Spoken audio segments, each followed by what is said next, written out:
There is a particular kind of respect in the modern world that flows only toward the fast. The person who responds to an email within minutes gets credit for caring. The executive who makes the call without deliberation gets labeled as decisive. The entrepreneur who moves before thinking gets celebrated as bold. We have built entire organizational cultures around this equation. Speed equals competence.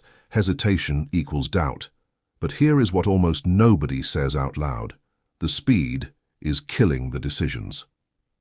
Most people never question this. They follow the rhythm of urgency for so long that it becomes invisible. They mistake their racing heartbeat for intelligence. They mistake their anxiety for engagement. And by the time they realize what has happened, the pattern is too deep to interrupt. What they do not understand yet is that there is another way to think about time entirely. James Chen sat in his office on a Tuesday morning with his calendar open and his phone buzzing. He had not looked at the phone. He was staring at an email from the board chair, marked urgent, marked confidential. The company was exploring an acquisition of a smaller competitor. They needed a strategic recommendation by tomorrow. James's team had done preliminary analysis. The numbers were ambiguous. The cultural fit was unclear. Every variable that mattered most was exactly the one they had the least time to examine. And in that moment, with the clock already counting down and the expectation already set, James felt the familiar pull. Decide fast. Decide now. Stake your reputation on conviction. Do not ask for more time. Do not suggest uncertainty. That is what weak leaders do. He had built his entire career on never hesitating in moments like this. He had also spent the last year feeling increasingly hollow. James opened a blank response to draft his recommendation when something unusual happened. He stopped, not because he was confused, but because for the first time in 20 years, he did not know if his speed was actually his strength or if it had become something else entirely. The question was simple, but it had no simple answer. Was he making better decisions faster, or was he just getting faster at making worse decisions? This is the moment almost nobody wants to examine, because examining it requires admitting something uncomfortable. The speed that got you here might not be what takes you further. The reflexes that built your reputation might be the very thing that prevents you from building anything that lasts. What James was feeling in that moment is not unique to him. It lives in everyone who has ever been rewarded for quick thinking. It is the quiet doubt that emerges after years of moving fast enough that you never actually look at where you are going. The culture around him was clear. The board wanted answers tomorrow. His team expected him to deliver. His peers would interpret a request for more time as uncertainty. And if there is one thing that every ambitious person learns early, it is this. In organizational life, appearing uncertain is far more damaging than actually being wrong. So the pressure is not abstract. It is real, and it is constant. But here is what happens next. In the moments when the pressure is highest, when the timeline is tightest, when the stakes feel biggest, that is exactly when the quality of your decision-making matters most. And yet, that is also exactly when most people make their fastest choices. Think about that for a moment. The inverse relationship almost never gets named. We celebrate the CEO who closed the deal in 2 weeks. We do not hear about the executive next to her who took 3 months and avoided 10 million in hidden liability. We celebrate the quick call. We do not see the person who stayed quiet long enough to ask the question nobody else thought to ask. The pattern repeats so consistently that it has become invisible. It is woven into how we hire, how we promote, how we reward. Speed is the visible metric. Wisdom is the invisible one. And most people are so busy proving they can move fast that they never develop the capacity to move slow. What separates the people who build actual long-term success from the people who build a very convincing temporary impression of success is something else entirely. It is not their IQ. It is not their work ethic. It is their relationship to time itself. One group has learned to distinguish between decisions that actually demand speed and decisions that only appear to demand speed because of the emotional pressure surrounding them. The other group never makes that distinction. They treat every urgent feeling as a genuine emergency. and over a lifetime, that difference compounds into entirely different careers. James sat with that email for 2 more minutes. Then he did something his colleagues would have found strange. He sent a reply to the board chair outlining what they actually needed to know before any recommendation could mean anything. He named the variables they did not have. He suggested a 10-day timeline instead of overnight.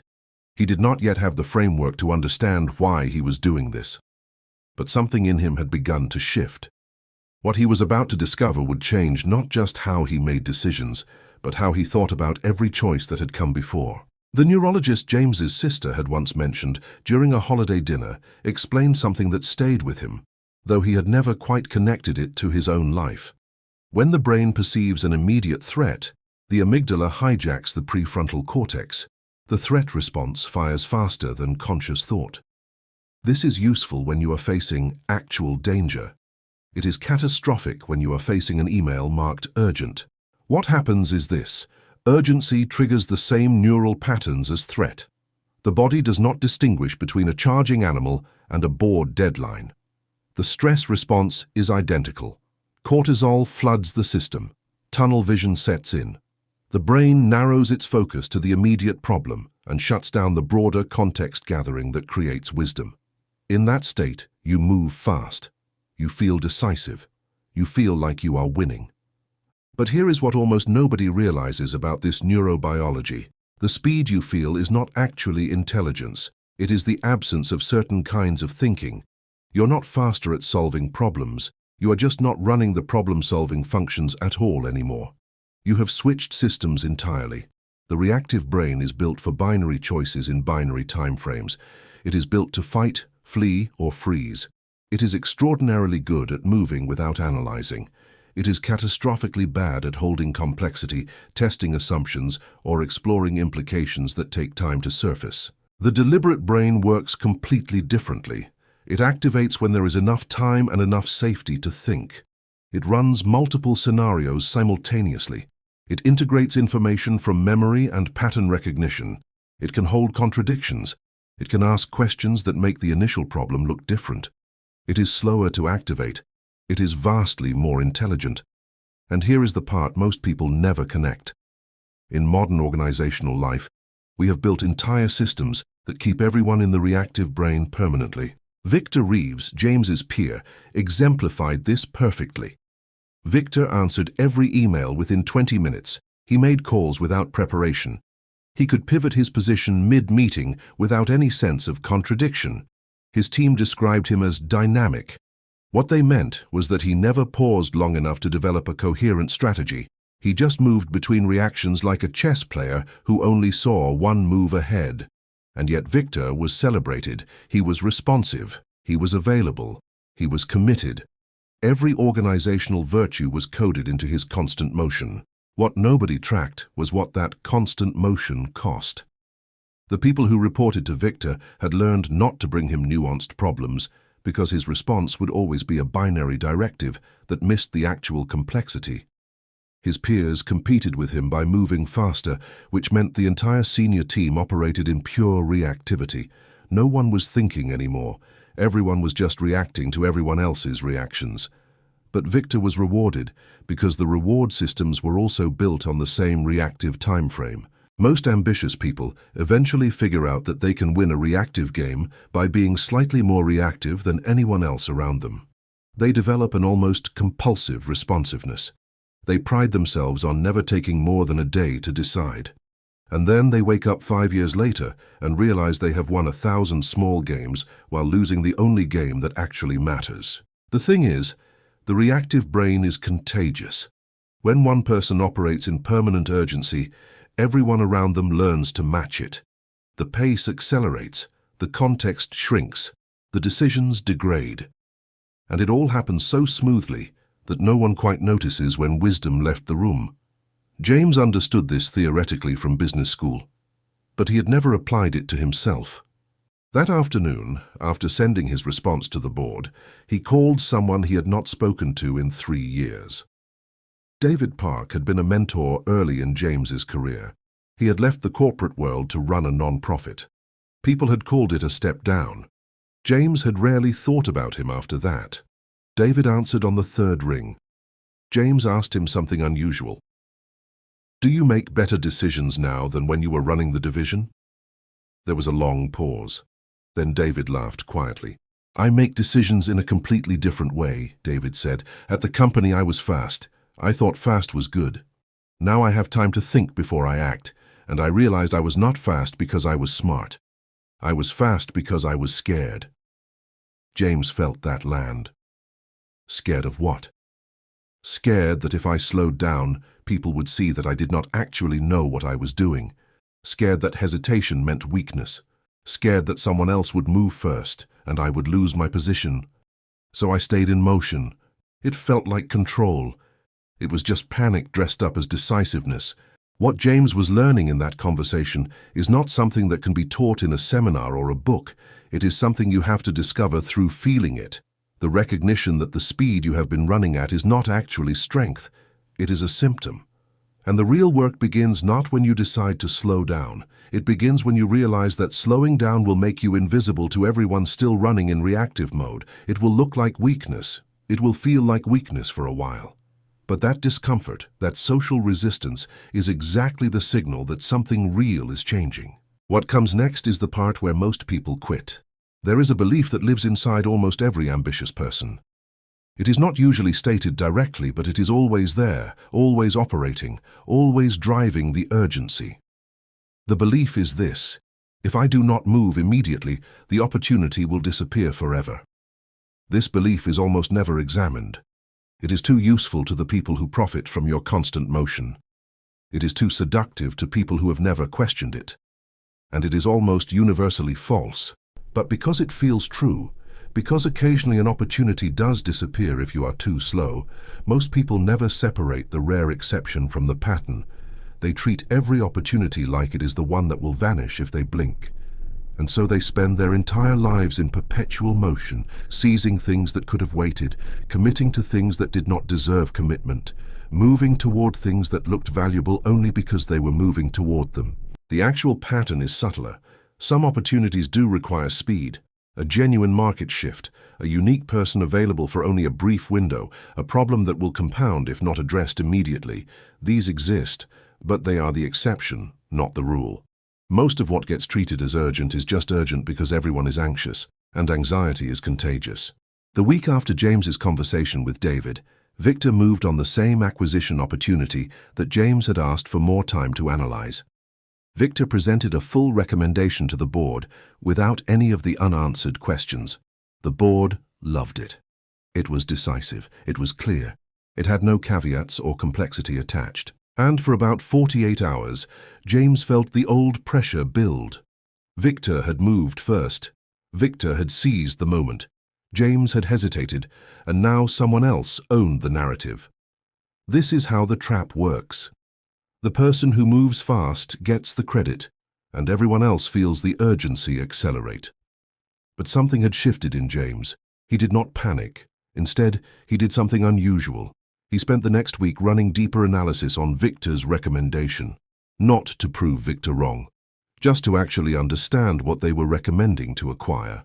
What he found was this: Victor's recommendation missed 3 significant liabilities that would take 18 months to surface. The acquisition was not bad, but it was not what Victor had presented. Victor had moved fast enough to look smart and slow enough that the real problems would surface only after the deal was done, and he had moved on to the next thing. This is the actual mechanism of the false urgency trap. Speed buys you time before consequences surface. Not because you are actually right, but because reality moves slower than your career moves. Most people never see this pattern because they are also moving too fast to see it. They are too busy moving to the next opportunity to watch what happened to the last one. And the people around them are moving so fast that no one has time to add up the accumulated damage. Ask yourself honestly, how many of the fast decisions you made 5 years ago actually turned out well? Not how they looked at the time. How they actually turned out when you had enough time to see the full consequences. Most people cannot answer this question because they have not stopped moving long enough to do the accounting. Here is what almost nobody wants to say about opportunities. A real opportunity does not disappear just because you did not take it immediately. A real opportunity is still a real opportunity if you come back to it 3 weeks later with more information. A mediocre opportunity that only looked good because you were panicked usually looks mediocre once you have slept on it. The scarcity is rarely real. The scarcity is the feeling you get when everyone around you is moving fast and you are holding still. That feeling is not data. That feeling is just fear dressed up as market wisdom. But the person who does not move when everyone around them is moving looks wrong. They look cautious. They look like they lack conviction. They look weak. This is the moment where most people break. This is the moment where they decide that being right is less important than appearing decisive. They move not because the opportunity is real, but because standing still in a room of movement is psychologically intolerable. And that is exactly how reactive decision-making perpetuates itself. It is not actually rewarded because it creates good outcomes. It is rewarded because it is visible and fast and contagious, and the person who does not match it is perceived as the problem. James realized something sitting at his desk watching Victor's recommendation get accepted. He realized that the entire competitive game he was playing was built on a false premise. He had been racing against the clock, but the clock was not running out on opportunities. It was running out on something else entirely. It was running out on his ability to say no. In an environment where everything is urgent, where every opportunity must be seized immediately, where hesitation is interpreted as weakness, there is no actual choice anymore. There is just reaction. Everyone is saying yes to everything because the moment you say no, you are out of the game. But if everyone is in the game saying yes to everything, then no one is actually winning anymore. They are just all moving faster while moving in the same circles. What happens next is the part where James had to make a choice that would matter far more than any board recommendation. He had to decide whether to join the acceleration or break the pattern. And both options carried real cost. The person who breaks the pattern loses something in the short term.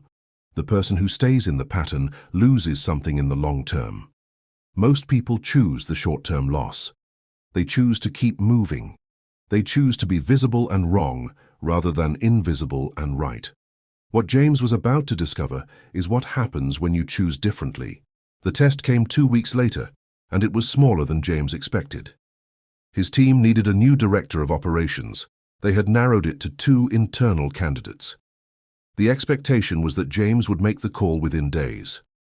One candidate was clearly faster, more charismatic, more immediately impressive. The other was less flashy, but deeper, more thorough, more likely to ask questions before moving. In the old pattern, this would have been simple. Fast wins. The faster person gets promoted. Everyone moves on. But James had been sitting with something David had said. The speed that got you here might not be what takes you further. So he did something unusual. He asked for 2 weeks to observe both candidates in different contexts before deciding. He did not just make the call. He created space to actually think about it. What happened next was immediate and instructive. His boss called within 4 hours. "You are overthinking this. We need to move. The market is fast. Operations needs to be faster. Pick the dynamic one and let's go." His peer Sarah sent an email saying that extended decision timelines on promotions hurt morale. People wanted to know where they stood. The longer he waited, the more uncertainty he created. His team lead said, "James, I know you are being thorough, but we can't afford 2 more weeks of limbo. Operations is already behind." Each message contained the same core message: your slowness is creating damage. And here is the difficult truth that most people never articulate. They were not entirely wrong. Extended uncertainty does create a small amount of stress. Delayed decisions do have a small cost. The question is whether that small cost is real enough to override the larger cost of making the wrong decision. Most people never ask that question because they are too busy managing the immediate discomfort. James did something that felt almost reckless at the time. He sent a message to the team and his boss explaining exactly what he was evaluating and why it required 2 weeks. He was not being vague or mysterious. He was just naming what everyone already knew, but nobody ever said. This decision would shape operations for years. The cost of 15 more days of observation was nothing compared to the cost of promoting the wrong person. He said it straightforwardly. Then he stopped defending it. What followed was a kind of social resistance that only becomes visible when you step out of the acceleration. People kept implying that he was being indecisive. They kept offering to help him by making the decision faster. They kept creating small moments where his deliberation looked like the problem rather than his clarity. It was uncomfortable, and that discomfort is exactly what keeps most people moving fast forever. But here is what almost nobody realizes about social resistance. It has almost no power except the power you grant it. The moment you decide that your decision-making process is more important than appearing instantly confident, something shifts. You stop performing decisiveness. You actually think. James used the 2 weeks differently than he would have before. He did not gather more data. The data was already clear. Instead, he imagined both scenarios fully. He imagined what would happen if he promoted the faster person in a role that required depth. He imagined what would happen if he promoted the deeper person in an organization that valued speed. He let both scenarios develop fully in his mind. And in that space of quiet imagination, something became obvious. The faster person would burn out or create chaos. The deeper person would eventually transform the function, but they would face years of friction in an impatient culture. This is the choice that thoughtful leaders face and never speak about. Do you optimize for today's culture, or do you try to shift it? Most people optimize for today. It is less painful. It is faster. It creates less friction. James realized in week 2 of his observation that he was actually not choosing between two people. He was choosing between two visions of what operations could become. And that choice was too important to rush. On day 14, he made his decision. He promoted the deeper candidate, and he did something else that mattered more. He told the board why. He named the fact that the organization had optimized for speed in a way that was now limiting its growth. He said that operations needed depth more than it needed velocity. He explained that this was a decision that would look wrong for the first 6 months and right for the next 3 years. And then he said, "If you want me to go back to making faster decisions, I will, but I want to be clear about what we will be trading away to get that speed." This is the moment where most people lose their job or get sidelined. The moment where they push back on the cultural expectations and wait to see what happens. What actually happened was unexpected. His boss said, "I think you are right, and I think I have been moving too fast for too long." His peer Sarah asked if she could talk to him about how she was supposed to make decisions in a culture that demanded speed but also demanded quality. His team lead said, "I think I have been using urgency as an excuse to avoid having to really think." The resistance did not disappear. But something in the system began to shift. And it shifted because James had done something rare. He had not just made a different decision. He had named why the decision-making process itself had been broken. He had made the invisible visible. What he had not yet realized is that this was just the beginning. That one slower decision had set something in motion that would ripple forward for the next several years. And that the real cost of living in constant reactivity is not something you can calculate until you have stopped reacting long enough to see what it actually cost you. The person he had promoted would eventually become one of the most trusted leaders in the organization. The faster person would leave within 18 months, burned out and disillusioned. And James would gradually build a team and a reputation not on speed, but on the kind of judgment that comes from actually thinking before you move. But that transformation was not visible yet. All James could see in that moment was that he had broken the pattern, and he was still standing. What comes next is the part that changes how most people think about their entire career to that point. There is a question that almost nobody asks themselves until it is too late to ask it. The question is this: what has my speed actually cost me?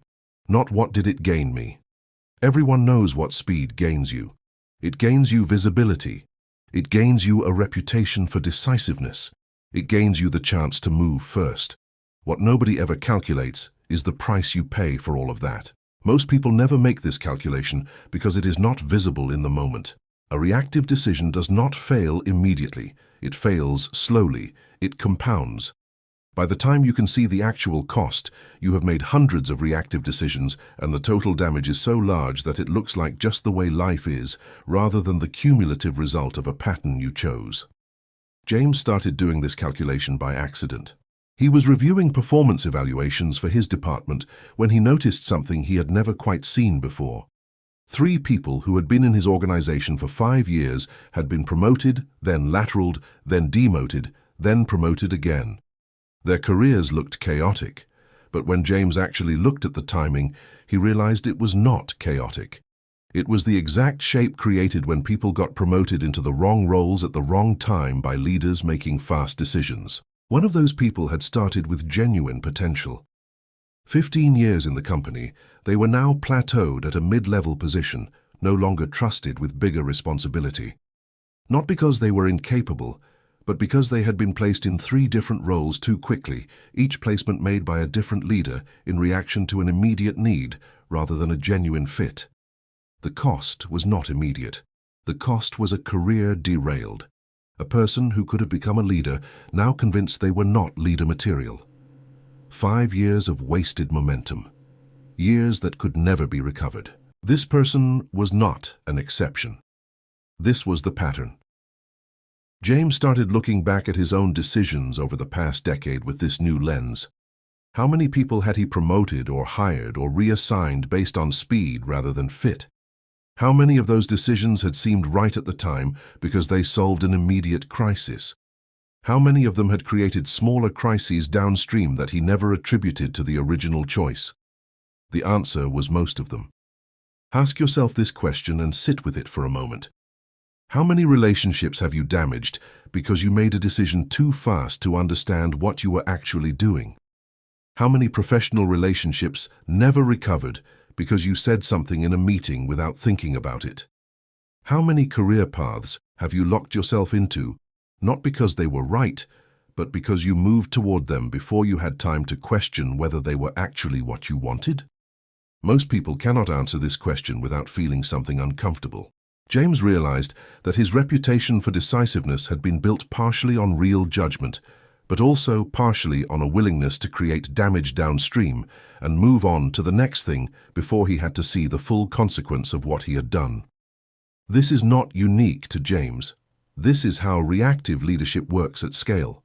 Fast decisions create problems. Those problems get assigned to other people or to future versions of yourself. You move on to make more fast decisions. The organization seems to run. But underneath, there is a steady accumulation of unresolved complexity that someone else has to carry. And the people who carry it most often are the people who cannot move fast enough to escape it. Victor, meanwhile, was experiencing something different.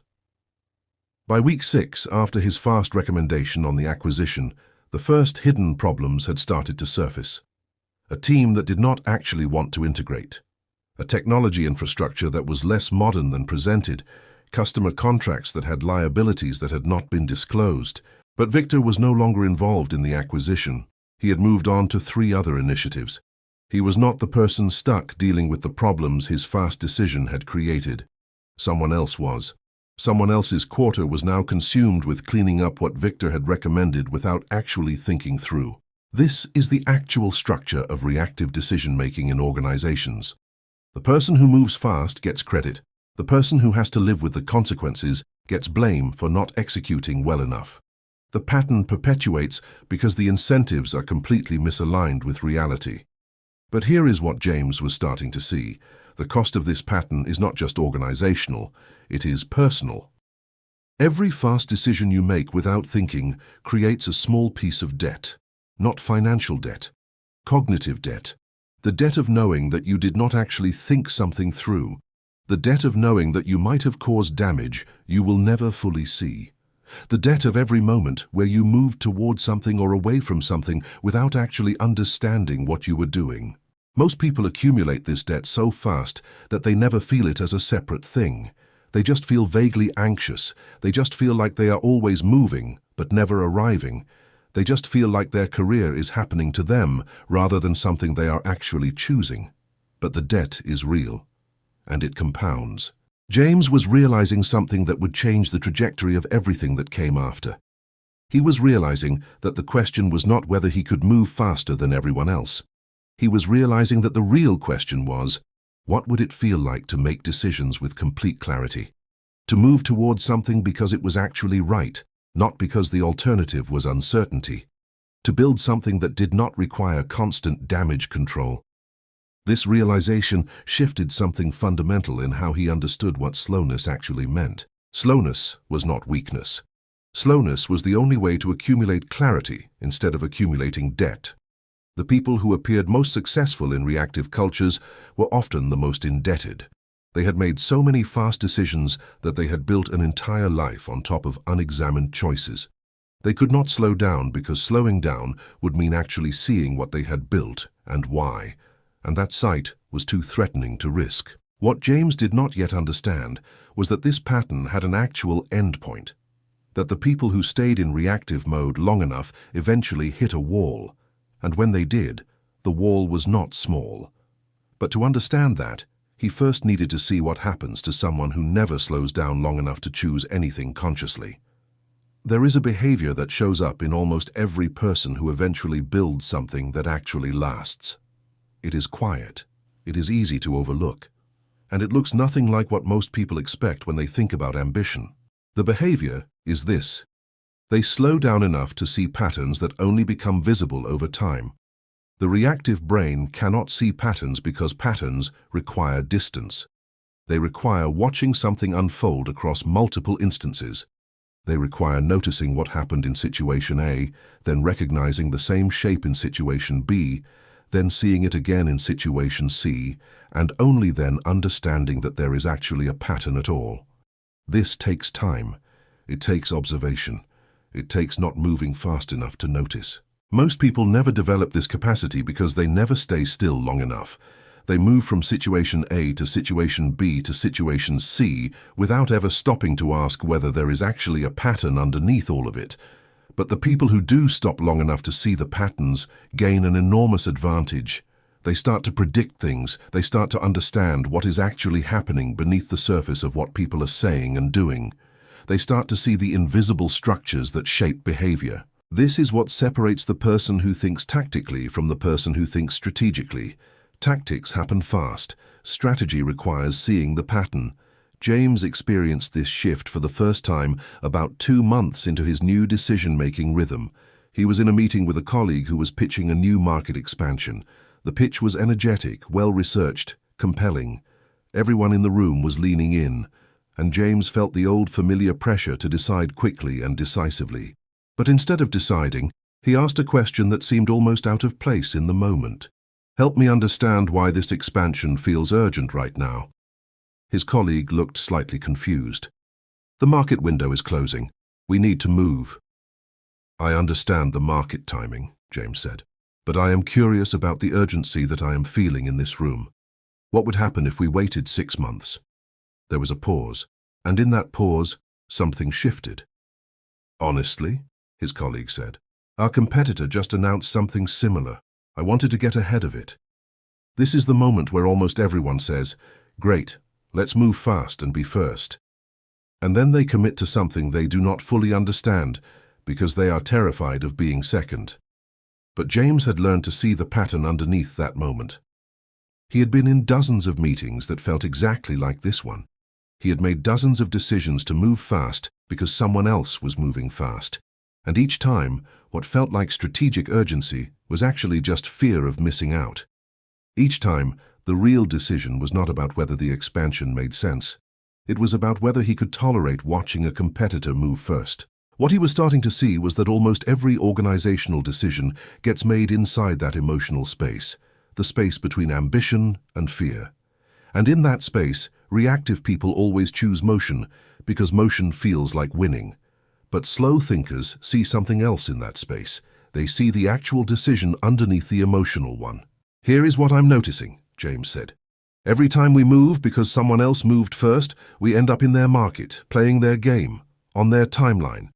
What if we waited and let them discover the real problems? What if we moved in 6 months with better information?"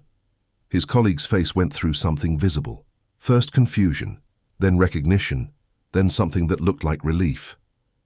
We would lose the first mover advantage, she said. True, James said. We would also gain something more valuable. We would understand whether this market actually works before we committed to it, and we would not be making a decision based on fear of a competitor. This is the conversation that does not happen in reactive organizations. This is the moment where someone names the actual decision process rather than just moving with it. And here is what James was discovering. Once you start seeing the pattern, you cannot stop seeing it. Once you understand that most organizational urgency is fear-based rather than genuinely time-based, you start to recognize it everywhere. You start to see how many people are moving because they are terrified of standing still. You start to understand that the faster everyone moves, the less anyone is actually thinking. And you start to see something even more uncomfortable. You start to see yourself in the people still moving fast. Victor was still moving fast. But something had shifted in how James perceived it. It was no longer impressive. It was no longer something to compete with. It was starting to look like panic. Victor was now on his fifth initiative in the same time period. He was building a reputation for being everywhere. He was building something else underneath, a fragmented career with no coherent strategy, a reputation for initiating things without finishing them, a pattern that only became visible if you looked at the last 2 years all at once. Most people did not look at it that way. Most people saw each move independently. He was responsive, he was ambitious, he was everywhere. But if you stepped back and looked at the whole pattern, you saw something different. You saw someone running so hard that they had lost any sense of direction. You saw someone who had confused motion with progress so completely that they could no longer tell the difference. This is what slow thinkers see that reactive people miss. They see the pattern. They see where it leads, and they make different choices based on that vision. What James was beginning to understand is that this vision is not something you are born with. It is something you develop by practicing observation, by stopping long enough to see what is actually happening rather than just reacting to what feels urgent, by asking questions in moments where everyone else is moving. This is the capacity that separates the people who build lasting success from the people who build the appearance of success. And it is a capacity that almost nobody teaches, almost nobody even names. Because naming it would require admitting that most organizational leadership is built on fear rather than clarity. Most decisions are made not because they are right, but because standing still feels intolerable. What comes next in James's story is the moment where he would be tested to see whether he was actually willing to live by what he was learning. It is one thing to think differently. It is another thing to act differently when it costs you something visible and immediate. It is yet another thing to do it when the person standing on the other side of the choice is someone you have competed with your entire career. That moment was coming faster than he realized. The email came on a Wednesday morning. The company's chief strategy officer was leaving. The board was going to promote someone from inside. They wanted recommendations by Friday. The interviews would happen the following week. The decision would be made within 10 days. This was the role James had never consciously admitted he wanted. This was the kind of position that changed your entire trajectory. This was the moment that separated the people who would continue climbing from the people who had reached their ceiling. And it was coming at exactly the right time for someone who moved fast. Victor saw the opening the same moment everyone saw it. By Thursday, he had already positioned himself. He had made sure the board knew he was interested. He had lined up his supporters. He had started telling people stories about his vision for the strategy function. He was doing everything right if you believed that speed and visibility equal readiness. By Friday morning, before the formal consideration process had even really begun, Victor had already won it in the court of opinion. He was the obvious choice. He was ready. He was interested. He was everywhere. And James was doing something that looked, from the outside, like he was not interested at all. He had not made any calls. He had not sent any emails to board members. He had not positioned himself. He was waiting. And in the world of fast organizations, waiting looks like indifference. His boss called him Friday afternoon. "Are you going to put your hat in the ring for the strategy role?" "I am thinking about it," James said. "You need to do more than think about it. The board is already forming opinions. If you wait too long, the decision will be made for you." This is the moment where everything James had learned about slowness was about to meet the real cost of slowness in an organization that valued speed. He could feel the old pattern activating. Move now or lose the opportunity.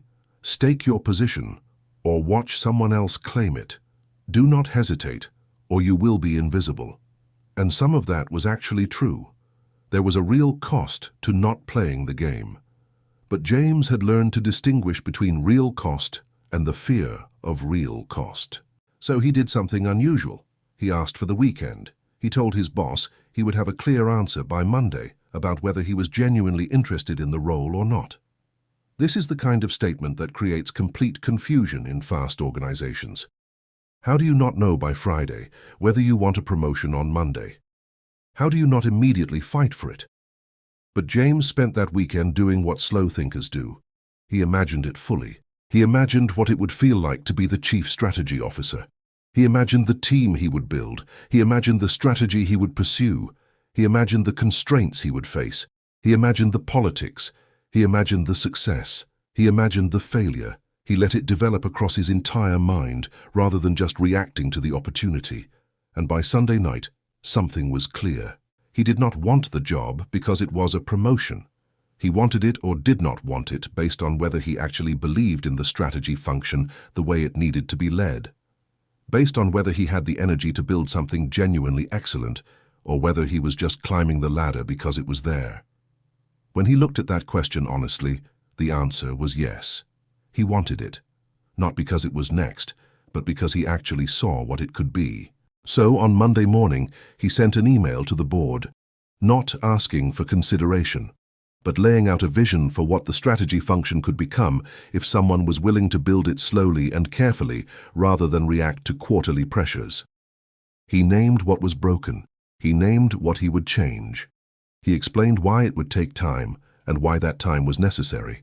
And he said, I am interested in this role if it is understood that the first year will look like rebuilding before it looks like rapid growth. This is not how you win fast promotions. Victor, meanwhile, had submitted his vision.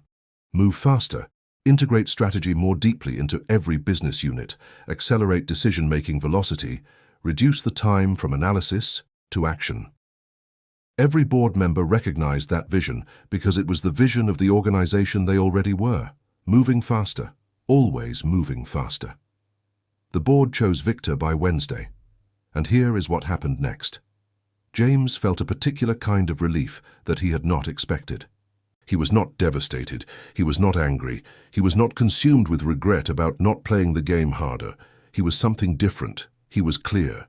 He had made a decision based on what he actually believed rather than based on what the system rewarded, and that clarity was worth more than the title. But the external cost was real. He had signaled that he was not going to compete at the speed the organization demanded. He had made himself less interesting to a board that valued rapid execution. He had chosen principle over positioning, and the organization had chosen Victor. What neither James nor the board understood in that moment was that this choice was going to reveal something about Victor that nothing else could have revealed. The strategy role was not a lateral move for Victor. It was an amplification. It would take all his reactive instincts and make them the primary decision-making force for the entire company. It would also eventually expose them in a way that could not be hidden. But that exposure was months away. For now, Victor was promoted. James had lost the race. And something had shifted inside James that mattered far more than any title. He had started to trust that slowness itself was the strategy. What comes next is what happens when someone who has learned to decide, slowly, has to watch what happens to someone who has not. There is a particular kind of power that only becomes visible once you have stopped chasing it. For the first month after Victor got the promotion, everyone agreed it was exactly the right choice. He was everywhere. He was pushing everyone to move faster. He was eliminating what he called analysis paralysis. He was making decisions at the speed people had always said they wanted. And inside of 90 days, everything was breaking. Not obviously, not in a way that the board could see yet. But underneath the surface of the organization, something was deteriorating. Victor had said yes to a new strategic priority every week. He had committed the strategy team to supporting 5 different business units simultaneously. He had launched 3 new initiatives. He had killed 2 established processes. He had hired 4 new people without clear roles. He was, by his own definition, winning. But here is what almost nobody sees about always saying yes. It does not actually give you power. It gives you the opposite. It makes you a servant to every incoming request. It makes you react to everyone else's urgency rather than create your own direction. It makes you the person everyone needs rather than the person leading anyone anywhere. Victor was busier than he had ever been. He was also less in control than he had ever been. James saw this because he was no longer moving fast enough to miss it. He would be in meetings with Victor, where Victor would commit to something impossible in the moment, and James would watch him forget about it by the next meeting because 3 other impossible things had demanded his attention in the meantime. Victor was not lazy. He was drowning in his own yes. What Victor did not understand, and what most people in reactive organizations never understand, is this. The power to say yes requires the capacity to say no. They are not separate things. They are the same thing. The moment you say yes to everything, you lose the ability to say yes to anything that actually matters. Think about that for a moment. The people who appear most influential are often the people who have said no more times than anyone else. They have said no to the opportunities that do not align with their strategy. They have said no to the people who would distract them. They have said no to the projects that would fragment their attention. And because they have said no, their yes actually means something. But saying no requires 2 things that reactive people do not have. It requires clarity about what you actually want to build, and it requires the willingness to disappoint people in the short term to protect something larger in the long term. Victor had never developed either of those capacities. 6 months into his role, the first real crack appeared.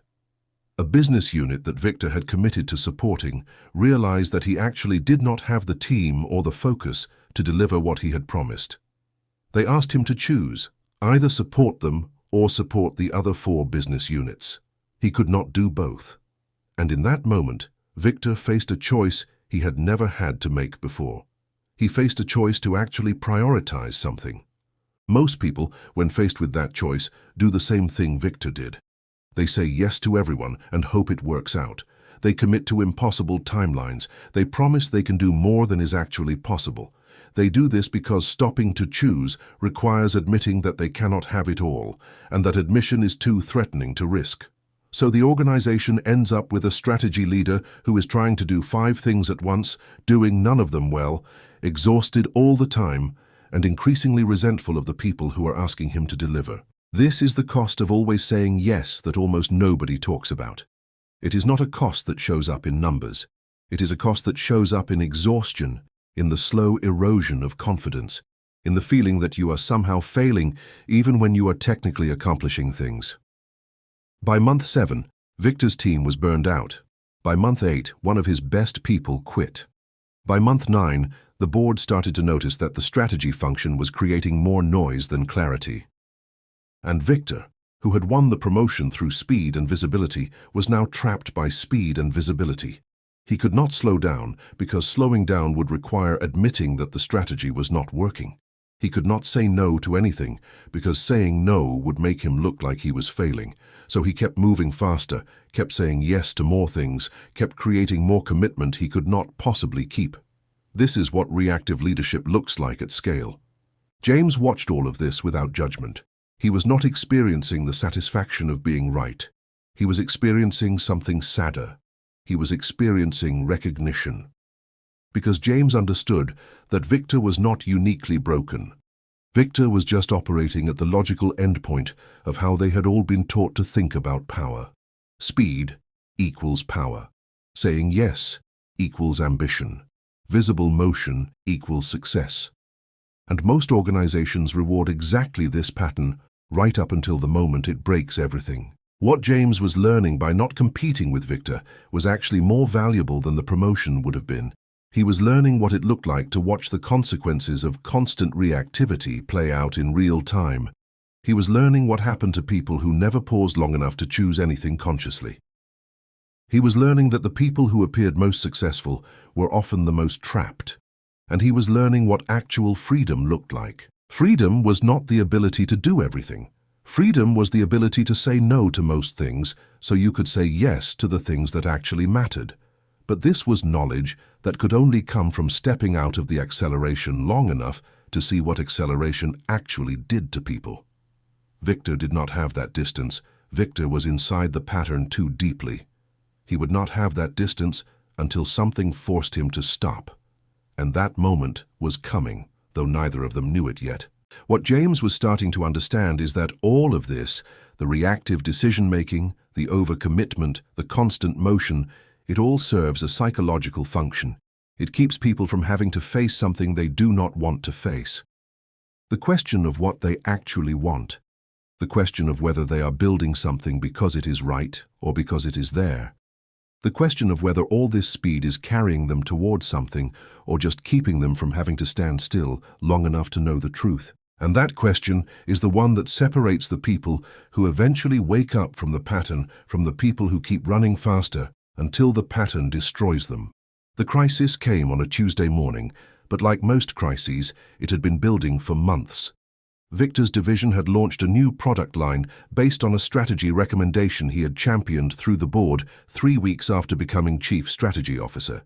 He had moved fast. He had been certain.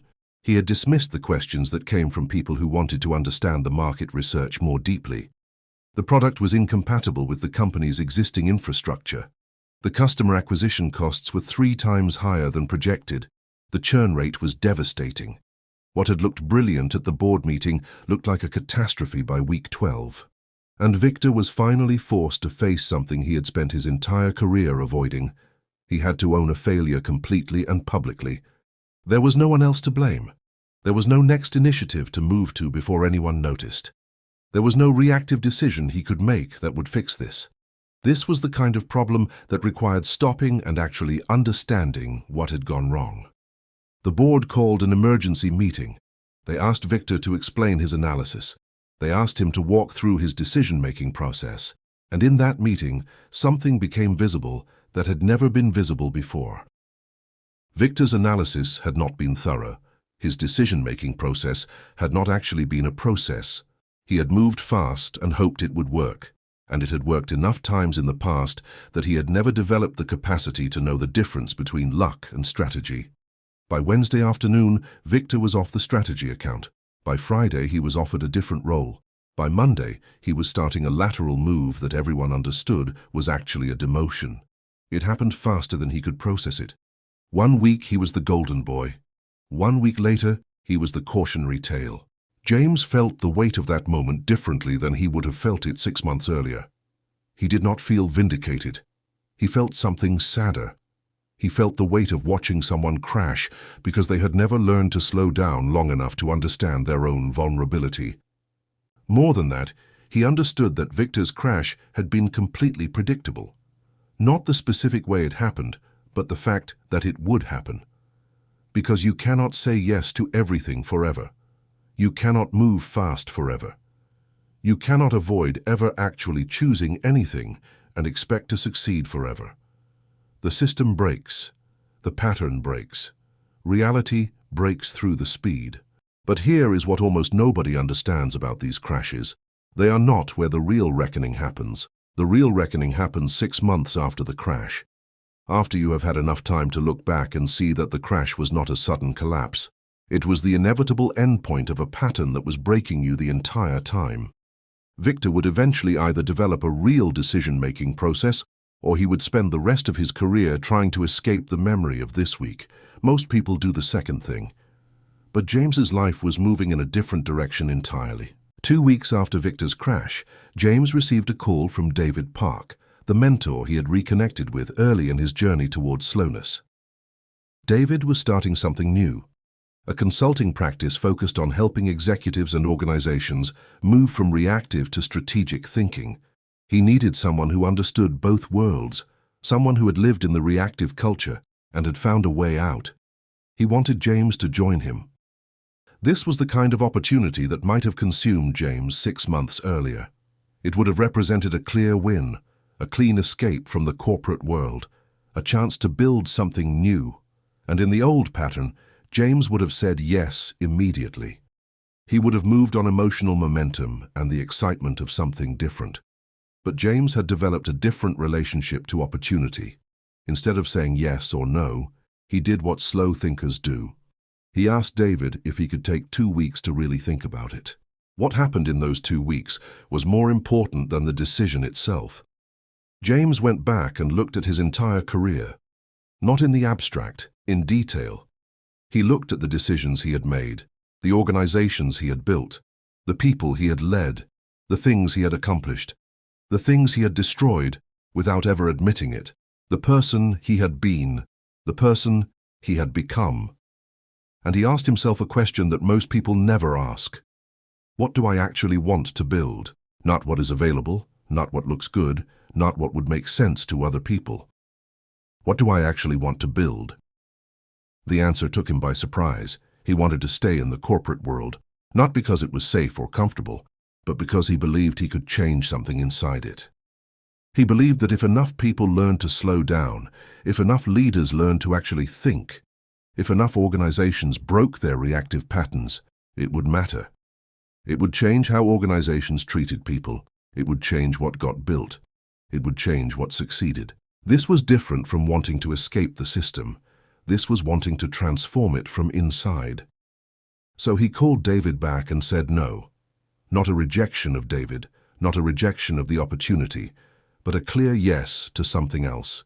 A clear commitment to staying and building something harder and slower and less visible than a new venture. He explained what he wanted to do. He wanted to shift the culture of his organization from reactive to strategic, not by leaving, by staying and modeling what was possible. David understood. They talked about ways they might collaborate in the future. But James had made his choice, and something shifted the moment he made it. The corporate world did not suddenly become less demanding. The pressure to move fast did not disappear. The expectations did not ease. But something in James had changed. He was no longer playing the game. He was no longer competing with people like Victor. He was no longer trying to win within a system he did not believe in. He was trying to change the system itself. This is the work that almost nobody sees. The work that looks invisible from the outside. The work of bringing deliberate thinking into a reactive culture. The work of showing people that there is another way. The work of building trust so slowly and carefully that people eventually start to believe that slowness itself might be the highest form of speed. It is the kind of work that does not show results for years. It is the kind of work that requires complete conviction that you are right and complete acceptance that you might be invisible for a very long time. Most people do not have the patience for this work. Most people do not have the conviction without needing external validation. But James had spent enough time in the reactive world to know what it cost, and he had spent enough time in slowness to know what it could create. And that knowledge was enough to hold him steady. What comes in the final section is not a victory. It is a transformation that can only be seen when you look back at the full distance traveled. 6 months later, James was offered the Chief Strategy Officer role again. The board had realized what everyone had learned from Victor's collapse. They needed someone who could think carefully, not someone who could move fast. They needed someone who could say no to things that looked good but were not actually aligned with strategy. They needed someone who could build something over time rather than move between reactive initiatives, and they came to James and asked him to take the job. This was the moment where everything he had learned would be tested. This was the moment where the theory would have to meet the reality of organizational pressure and board expectations and quarterly earnings and shareholder demands. And James sat with the offer for exactly 2 days. Not because he was uncertain, but because he wanted to really feel what he was saying yes to. He wanted to imagine what would happen if he took the role and actually kept the principles he had developed rather than surrendering them to the demands of the position. He wanted to sit with the discomfort of knowing that this role would be harder than staying in his current position. He wanted to feel the weight of transforming a function that had been built on reactive patterns. And when he had sat with all of that, he said yes. But he said yes with conditions. He told the board that he would take the role if they understood 3 things. First, the first year would look like building, not rapid growth. Second, some of the initiatives they wanted to pursue would have to wait because the foundation was not yet solid. And third, he would say no to things that looked like opportunities, but were not actually aligned with a real strategy.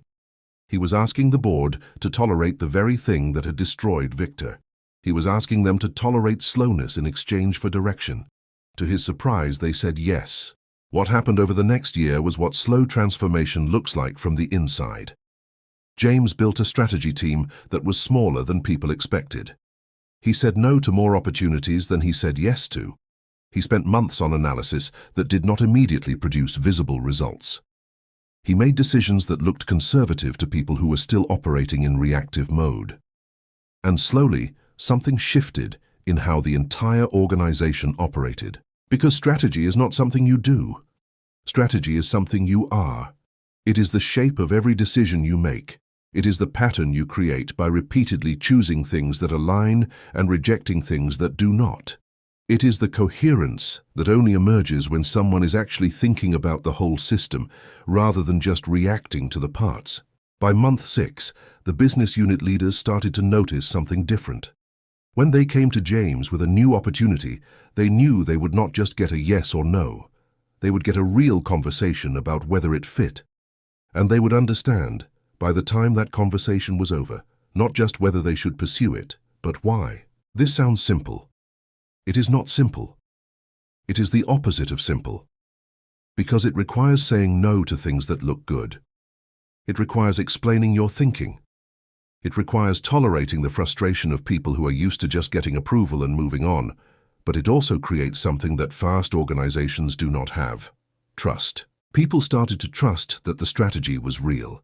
They started to trust that decisions were being made for reasons, not just because someone felt urgent. They started to align their own work around something coherent, instead of just reacting to whatever the current priority was. And what emerged was something that almost never emerges in reactive cultures: actual strategy. Victor, meanwhile, had moved on from the company.